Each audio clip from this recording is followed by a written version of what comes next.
All right, today let's take a look at the top 10 items that you can get for tanking gear out of Molten Core. Now, if you're watching this currently, then yes, I know we're going into phase 4, but a lot of these items are decent, and if you're a brand new player, you definitely want to work your gear up to be able to get into the BWL. ZG, you can kind of get in already, but there's a lot of great items that are still in Molten Core, which is why a lot of classes are still going back week after week, even though BWL is out. But let's dive right into this one. So I first wanted to highlight the tank set bonus. So the Helm of Might, or everything might.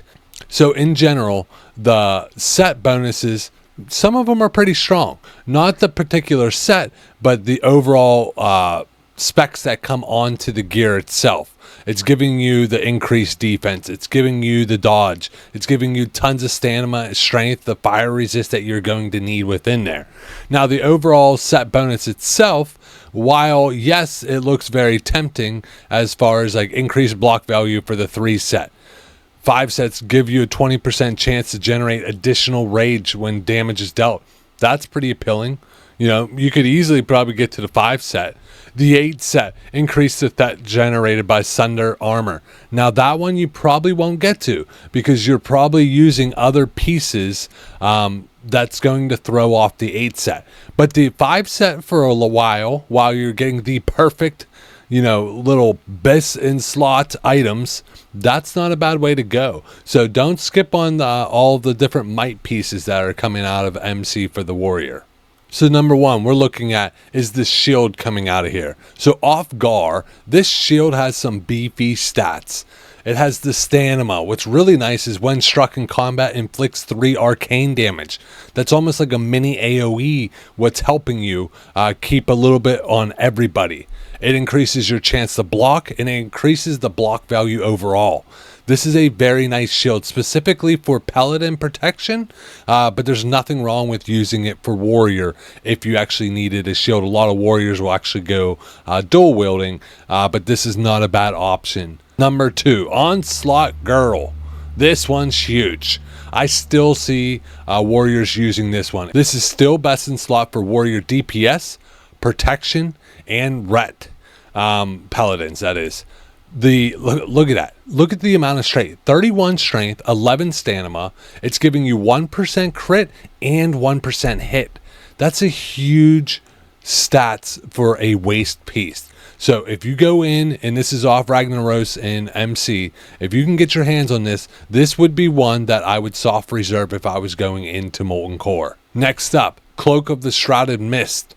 Now this one, 22 agility, 12 stamina. This is an alt for the warrior protection. So there are a bunch of other different backs out there, but out of MC, this one's not bad. The 22 agility helps with more than just damage. So it helps with your dodge chance and different things of that sort. That's why a lot of warriors will end up going for it. You will have a lot of competition versus rogues, hunters, and even druids. So just be careful on this one. There are other alternatives. I might not waste a soft reserve on this one. Next up, this one is huge, the Medallion. This one is off Magmadar and still is one of the best in slots for warriors and paladin protection. Not only are you getting the strength, the stamina, the 1% chance to dodge, and really the +8 to defense is why everybody's going after this. This neck piece is huge, so keep an eye out for this one and get your hands on it ASAP. Now here is the other back piece I wanted to show you. Once again, this is off Ragnaros. So he drops 2 different back pieces that would work for, if you got either of them, would be a great addition to your set. Now, it does give you extra armor, which is why it's best in slot for bear. But it still gives you a ton of strength and stamina, which is very, very nice overall. So keep an eye out for the Dragon's Blood Cape. Next up, Heavy Dark Iron Ring. Now this one does drop off 4 different bosses in here, and really it's going to be sought after for the druid because of how they scale based off armor. But paladin protection will also want this. So not only are you getting armor on a ring, which is unique in general, but you're getting 20 stamina and you're also getting +5 to defense, which makes this a very sought after ring for those two classes. So keep an eye out on that if you are a paladin or a druid. Next up, Band of Accuria. This one is everybody's going for this. Pretty much every class wants their hands on it if you are melee. So the 2% hit is why. That is massive on a ring. The agility and the stamina that come along with the 2% hit, that's just icing on the cake. So if you can get your hands on this, this is where I would definitely use my soft reserve. The extra hit in general is going to allow you to land a lot more different abilities and basic attacks. That's going to help you generate threat. So there are some other rings that are better than this one, but this one is very, very nice and not to be slept on.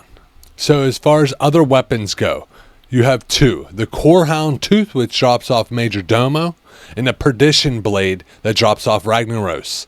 Now, the Perdition Blade is going to be best in slot, especially if you're using a shield, where the Core Hound is more of an alternative to the Perdition Blade and can be used like for dual wielding purposes. So that is an option to go as far as that goes. Perdition Blade being the best with the overall damage per second being huge, where the Core Hound, less damage, it gives you the stamina, the 1% crit, and the 20 attack power. Both of these are very nice. Personally, I would put my soft reserve in for the Perdition Blade. You get your hands on this and you'll pretty much not replace it for a very long time.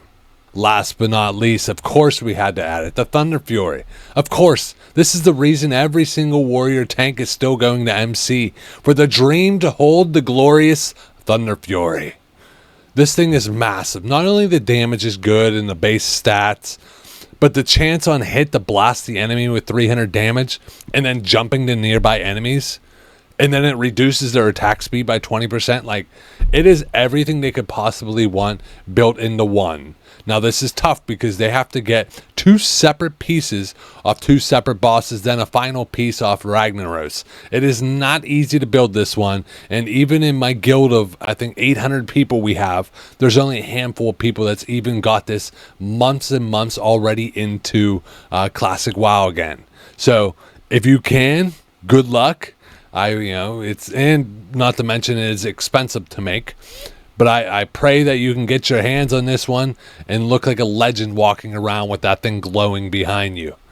Love to hear your feedback, though, if these videos are helpful. And maybe there's an item I overlooked. I only wanted to put about 10 in here. We would have been here for an hour. But I think the ones I went over are the most impactful overall. But love to hear your feedback. And until next time, game on.